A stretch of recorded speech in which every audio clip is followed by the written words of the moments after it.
CMRF చెక్కులు, ముఖ్యమంత్రి సహాయ నిధి, ఇదంతా కూడా గత 5 సంవత్సరాలు వైసీపీ పాలనలో మర్చిపోయాం. సీఎం రిలీఫ్ అనేటువంటి పదమే మనం మర్చిపోయేటటువంటి పరిస్థితులు వైసీపీ ప్రభుత్వం కల్పించింది.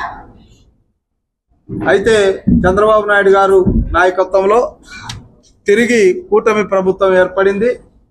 పవన్ కళ్యాణ్ గారు, అటు మోడీ గారు అందరూ కలిసి ఈ కూటమి ప్రభుత్వాన్ని నడుపుతున్నటువంటి సందర్భంగా ఆల్మోస్ట్ ప్రతి 15 రోజులకు ఒక మారు చెక్కులు రావడం అనేటువంటిది మనం చూస్తున్నాం.